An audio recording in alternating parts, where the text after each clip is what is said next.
Hello friends, आज हम NCERT history class 6 का जो है चैप्टर 9 कर रहे हैं। 9 का फर्स्ट पार्ट हम इससे पहली वीडियो में कर चुके हैं। 9 चैप्टर का आज हम सेकंड पार्ट करेंगे। फ्रेंड्स, चैनल पर इन सभी चैप्टर्स की प्लेलिस्ट बनी हुई है, आप वहां जाकर देख सकते हैं।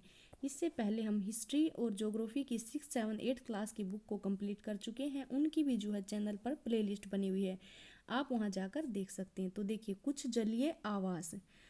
आज हम इस जलीय जीवों के जलीय आवास के बारे में पढ़ेंगे। समुद्र में रहने के लिए मछली के अनुकूलन के विषय में हम चर्चा कर चुके हैं। दूसरे बहुत से समुद्री जंतुओं का शरीर भी धारा रेखीय होता है, जिसे वह जल में सुगमता से चल सकते हैं। स्क्विड एवं ऑक्टोपस जैसे कुछ समुद्री जंतुओं का शरीर आमतौर पर धारा रेखीय नहीं होता। वे समुद्र की गहराई में तलहटी में रहते हैं तथा अपनी ओर आने वाले शिकार को पकड़ते हैं। जब वे जल में चलते हैं तो अपने शरीर को धारा रेखीय बना लेते हैं। जल में श्वास लेने के लिए इनमें गिल अर्थात क्लोम होते हैं। डॉल्फिन एवं व्हेल जैसे कुछ जंतुओं में गिल नहीं होते, ये सिर पर स्थित नासाद्वार और देखिए, और मछलियाँ तो जो है गिल से सांस लेती हैं, लेकिन जो डॉल्फिन और जो व्हेल मछली होती हैं उनमें गिल नहीं होते हैं। ये सिर पर स्थित नासाद्वार अथवा वात छिद्रों द्वारा श्वास लेते हैं। ये जल में एक लंबे समय तक बिना श्वास लिए रह सकते हैं। वे समय समय पर समुद्री सतह जल से बाहर पर आकर श्वसन छिद्रों से जल बाहर निकालते हैं एवं श्वास द्वारा स्वच्छ वायु अंदर भरते हैं। क्या आपने कभी दूरदर्शन पर अथवा समुद्री जीवन पर चलचित्र में डॉल्फिन की इस रोचक क्रिया को देखा है? तालाब एवं झील। क्या आपने तालाब, झील, नदियों एवं नालों में पौधों को उगे देखा है? यदि संभव हो तो समीपवर्ती किसी तालाब के भ्रमण पर जाइए और वहां दिखाई देने वाले कुछ पौधों को बाहर निकाल लीजिए। इन पौधों की पत्तियां, तने और जड़ें किस प्रकार व्यवस्थित हैं? देखिए, ये जो है जलीय पौधे इस चित्र में दिखाए गए हैं। इनमें से कुछ पौधों की जड़ें जलाशय की तलहटी की मिट्टी में स्थिर रहती हैं। स्थलीय पौधों में जड़ मिट्टी से जल एवं खनिज पोषकों के अवशोषण का महत्वपूर्ण कार्य करती हैं, परंतु जलीय पौधे में जड़ें आकार में बहुत छोटी होती हैं एवं इनका मुख्य कार्य पौधों की तलहटी में जमाए रखना होता है। इन पौधों का तना लंबा, खोखला एवं हल्का होता है। तना जल की सतह तक वृद्धि करता है, जबकि पत्तियां एवं फूल जल की सतह पर पलवन करते रहते हैं। कुछ जलीय पौधे जल में पूर्ण रूपेण डूबे रहते हैं। ऐसे पौधों के सभी भाग जल में वृद्धि करते हैं। इनमें से कुछ पौधों की पत्तियां संकरी एवं पतले रिबन की तरह होती हैं। यह बहते जल में सरलता से मुड़ जाती हैं। कुछ अन्य जलमग्न पौधों में पत्तियां बहुत अधिक विभाजित होती हैं, जिससे जल इनके बीच से बहता रहता है और पत्ती को कोई क्षति भी नहीं होती है। मेंढक आमतौर पर तालाब में पाया जाने वाला एक जंतु है। यह तालाब के जल एवं स्थल दोनों पर रह सकता है। इसके पश्चपाद लंबे एवं मजबूत होते हैं, जो उन्हें छलांग लगाने एवं शिकार पकड़ने में सहायता करते हैं। इसके पश्चपाद में जालयुक्त पादांगुलियां होती हैं, जो उन्हें तैरने में सहायता करती हैं। हमने केवल कुछ ही जंतुओं एवं पौधों की चर्चा की है, जबकि विभिन्न आवास में रहने वाले जीवों की संख्या बहुत अधिक है। अध्याय 7 में सुझाए क्रियाकलाप के अंतर्गत अब आप पत्तियों की एक एल्बम तैयार कर चुके होंगे। तब तक आप पौधों की अनेक प्रजातियों के बारे में जानकारी कर चुके होंगे। कल्पना कीजिए कि यदि हम पृथ्वी के सभी क्षेत्रों में उपलब्ध पौधों की पत्तियों का एल्बम तैयार करें तो उनमें कितनी विविधता होगी। हमारे आसपास के जीव। हमने विभिन्न आवास क्षेत्रों की यात्रा की तथा अनेक पौधे एवं जंतुओं की चर्चा भी की। क्रियाकलाप 1, हमने विभिन्न परिवेश में पाए जाने वाले वस्तुओं, पौधों एवं जंतुओं की सूची बनाई। कल्पना कीजिए कि यदि हम जानना चाहें कि हमारी सूची में सजीव के कौन से उदाहरण हैं। आइए वन में पाई जाने वाली वस्तुओं के विषय में सोचें। वृक्ष, आरोही लता, विसर्पी लता, छोटे बड़े जंतु, पक्षी, सर्प, कीट, चट्टान, पत्थर, मिट्टी, जल, वायु, सूखी पत्तियां, मृत जंतु, छत्रक एवं काई, मूस वन में पाई जाने वाली विभिन्न वस्तुओं के उदाहरण हैं। इनमें से कौन सजीव हैं? अपने चारों ओर पाई जाने वाली विभिन्न वस्तुओं के विषय में सोचिए तथा उन्हें निर्जीव एवं सजीव समूहों में बांटिए। कुछ प्रकरणों में हमारे लिए यह आसान होगा, परंतु हमारे घर की कुर्सी अथवा मेज जैसी सजीव वस्तुएं वस्तुएं सजीव नहीं है। पहली एडवर्ड लियर द्वारा रचित कंप्लीट नॉनसेंस का यह छंद पढ़ रही थी। मेज ने कुर्सी से कहा, तुम्हें पता नहीं है मैं गर्मी में कितनी तपती हूँ, एवं अपने पैरों की बीवाई से यदि हम थोड़ा सा टहल पाते, हम थोड़ा बोल पाते, प्रार्थना करो हम वायु ले सकें। मेज ने कुर्सी से कहा। कुर्सी ने मेज से कहा, अब तुम जानती हो कभी हम समर्थ नहीं हैं। तुम कैसी मूर्खतापूर्ण बातें करती हो, जबकि तुम जानती हो कि हम चल नहीं सकते। मेज ने ठंडी सांस भरते हुए कहा, कोशिश करने में क्या हर्ज है। मेरे पास भी उतने ही पैर हैं जितने तुम्हारे, हम 2 पैरों पर क्यों नहीं चल सकते। पहली और बूझो को कविता बहुत मज़ेदार लगी, क्योंकि वे जानते थे कि मेज और कुर्सी सजीव नहीं हैं, अतः ये न तो चल सकते हैं और न ही बोल सकते हैं। हम जानते हैं कि कुर्सी, मेज, पत्थर अथवा एक सिक्का सजीव नहीं है। इसी प्रकार हम जानते हैं कि हम जीवित हैं और हमारी ही तरह संसार के सभी मनुष्य तथा कुत्ता, बिल्ली, बंदर, गिलहरी, कीट जैसे जंतु सभी सजीव हैं। हमें कैसे पता चलता है कि कोई वस्तु सजीव है? कभी कभी यह निर्णय करना इतना आसान नहीं होता। हम कहते हैं कि पौधे सजीव हैं, परंतु वे कुत्ते अथवा कबूतर की भांति चल नहीं सकते। दूसरी ओर एक कार अथवा बस चल सकती है, फिर भी हम उन्हें निर्जीव कहते हैं। पौधे एवं जंतु समय के साथ वृद्धि करते हैं, परंतु कई बार ऐसा भी प्रतीत होता है जैसे कि आकाश में बादल अपने आकार में वृद्धि कर रहे हों। तो इसका अर्थ है कि बादल सजीव हैं या नहीं। तो आखिरकार हम निर्जीव एवं सजीव में अंतर किस प्रकार करेंगे? क्या सजीवों में कुछ विशेष लक्षण होते हैं जो उन्हें निर्जीव पदार्थों से अलग करते हैं? आप स्वयं सजीवों का एक बहुत अच्छा उदाहरण हैं। आप में ऐसे कौन से विशेष लक्षण हैं जो आपको निर्जीव वस्तुओं से अलग करते हैं? अपनी नोटबुक में ऐसे कुछ लक्षणों के नाम लिखिए। अपनी बनाई सूची को ध्यान से देखिए एवं पता लगाइए कि कौन से लक्षण अन्य जंतुओं अथवा पौधों में भी पाए जाते हैं। संभवतः इनमें से कुछ लक्षण सजीव वस्तुओं के एक समान होंगे। क्या सभी सजीवों को भोजन की आवश्यकता होती है? अध्याय 1 एवं 2 में हमने जाना कि सभी जीवों को भोजन की आवश्यकता होती है। भोजन हमारे लिए एवं विभिन्न वस्तुओं के लिए नितांत आवश्यक है। हमने यह भी सीखा कि पौधे प्रकाश संश्लेषण के द्वारा अपना भोजन स्वयं बनाते हैं। जंतु भोजन के लिए पौधों एवं अन्य जंतुओं पर निर्भर करते हैं। भोजन सजीवों को उनकी वृद्धि के लिए आवश्यक ऊर्जा प्रदान करता है। सजीवों को उनके अंदर होने वाले अन्य जैव प्रक्रमों के लिए भी ऊर्जा की आवश्यकता होती है। क्या सभी जीवों में वृद्धि परिलक्षित होती है? क्या 4 वर्ष पुराना कुर्ता आपको अभी भी ठीक आता है? इसे आप अब और नहीं पहन सकते। क्या ऐसा नहीं है? इन वर्षों में आप लंबे हो गए हैं, आपको इसका आभास नहीं हो रहा है, लेकिन आप में हर समय वृद्धि हो रही है और कुछ वर्ष बाद आप वयस्क हो जाएंगे।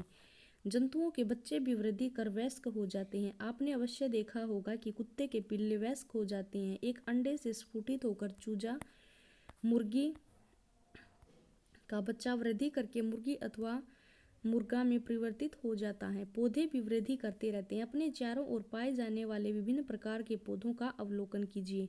इनमें से कुछ बहुत छोटे एवं नवजात होते हैं, कुछ विकसित होते हैं। ये सभी वृद्धि की विभिन्न स्थितियों में हो सकते हैं। कुछ दिनों और कुछ सप्ताह बाद पौधों को देखिए, आप देखेंगे कि उनकी लंबाई में वृद्धि हुई है। वृद्धि सभी सजीवों में होती है। क्या आप सोचते हैं कि निर्जीव वस्तु वृद्धि प्रदर्शित नहीं कर सकते? क्या सभी जीव श्वसन करते हैं?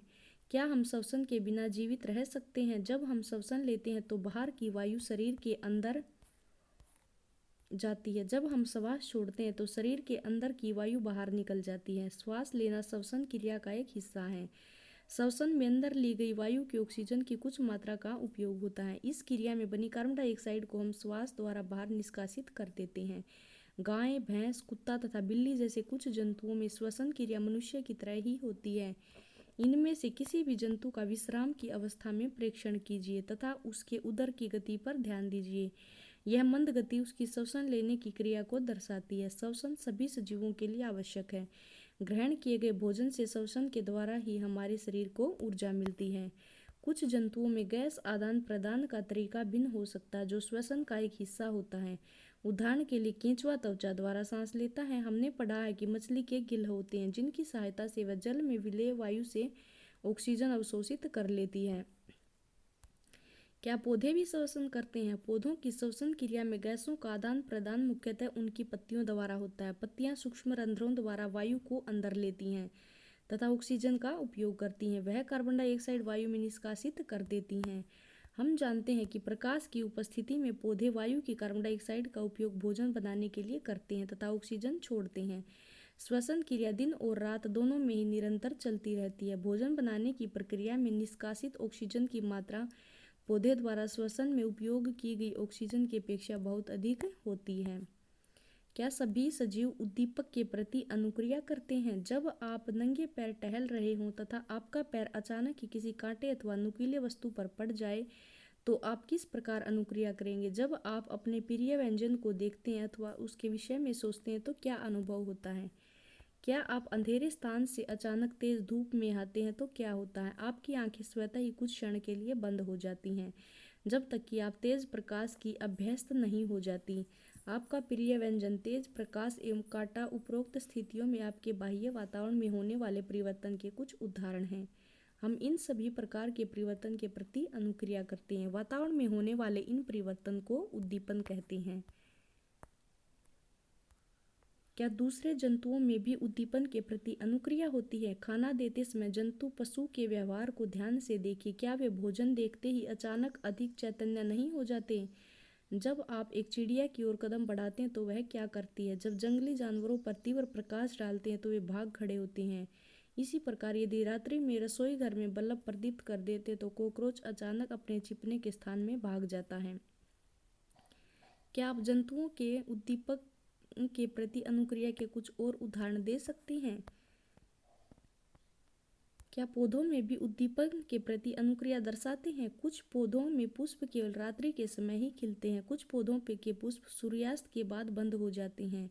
छुई मुई गुल मेहंदी के पौधे की पत्तियां छूने पर अचानक मुरझा जाती हैं। यह पौधे में उद्दीपन के प्रति अनुक्रिया के कुछ उदाहरण हैं। एक कमरे की खिड़की जिसे दिन के समय धूप सूर्य का प्रकाश आता हो के पास एक पौधे का गमला रखिए। कुछ दिनों तक पौधे को नियमित जल देते रहें। क्या यह पौधा खुले स्थान पर रखे पौधे की तरह सीधा ऊपर की ओर वृद्धि करता है? यदि यह सीधा वृद्धि नहीं करता तो ज्ञात कीजिए यह किस ओर मुड़ता। आपके विचार में क्या यह किसी उद्दीपक के प्रति अनुक्रिया है? क्या सजीव वस्तुएं अपने परिवेश में होने वाले परिवर्तन के प्रति अनुक्रिया दर्शाती हैं? सजीवों में उत्सर्जन। क्या सभी सजीव भोजन करते हैं? जीव इस ग्रहण किए हुए भोजन की संपूर्ण मात्रा का उपयोग नहीं करता। आहार का केवल कुछ ही भाग जीवन के शरीर द्वारा उपयोग में आता है। भोजन के बचे हुए शेष भाग का क्या होता है? वे इस अपशिष्ट के रूप में शरीर से बाहर निकाल देते हैं। विभिन्न जैव कर्मों के फलस्वरूप हमारे शरीर के कुछ अपशिष्ट पदार्थ उत्पन्न होते हैं। सजीवों द्वारा इन अपशिष्ट पदार्थों के निष्कासन के प्रक्रम को उत्सर्जन कहते हैं। क्या पौधों में भी उत्सर्जन होता है? हाँ, पौधे भी उत्सर्जन करते हैं परंतु उनमें इस प्रक्रम का ढंग कुछ अलग है।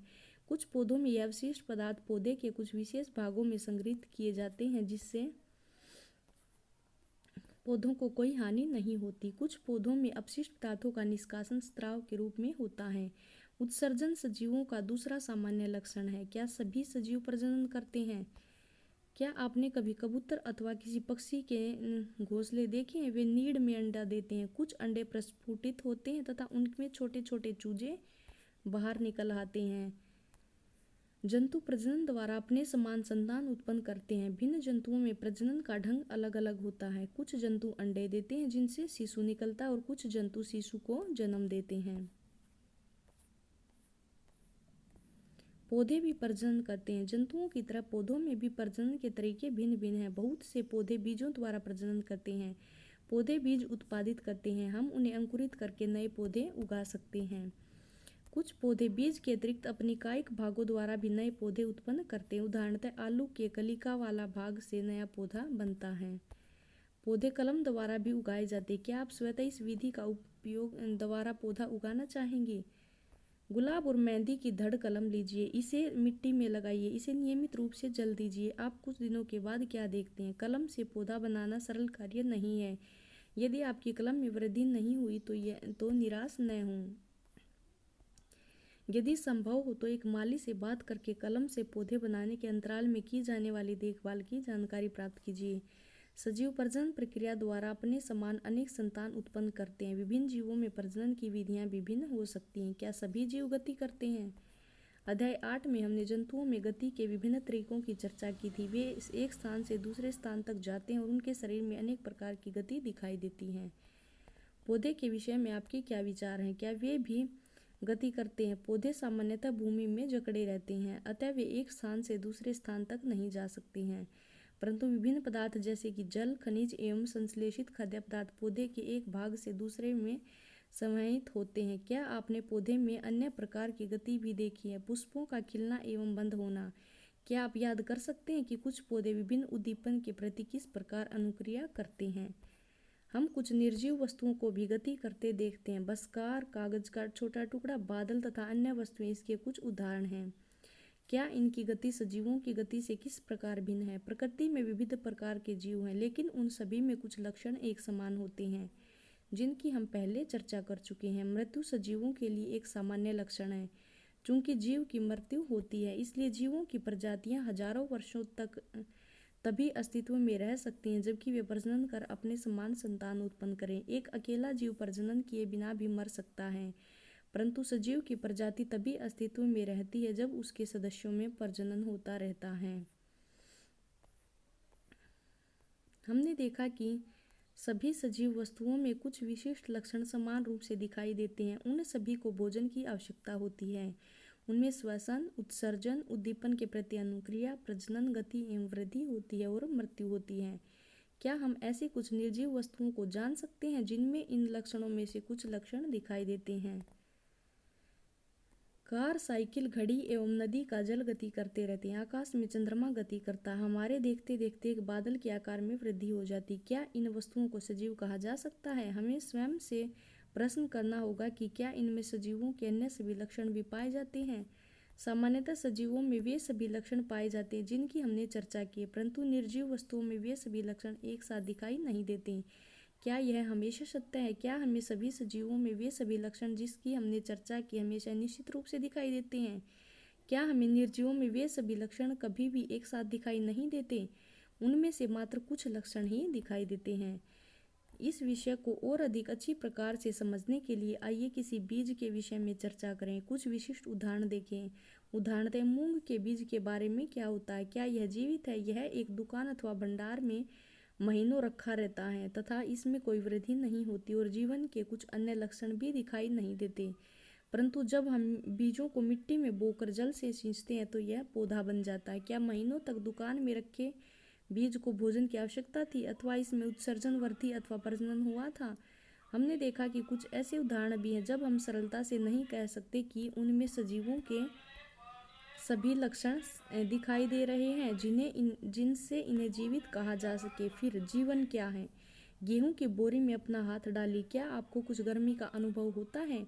गेहूं की बोरी में कुछ गर्मी उत्पन्न होती है। यह गर्मी बीजों के श्वसन के कारण उत्पन्न हुई है।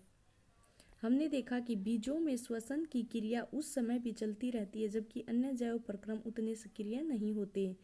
संभवतः हमारे प्रश्न आखिर जीवन है क्या का उत्तर देना इतना सरल नहीं हो सकता, परंतु अपने चारों ओर पाए जाने वाले जीवों की विविधता को देखकर अचानक ही मुंह से निकलता है कि जीवन सुंदर है।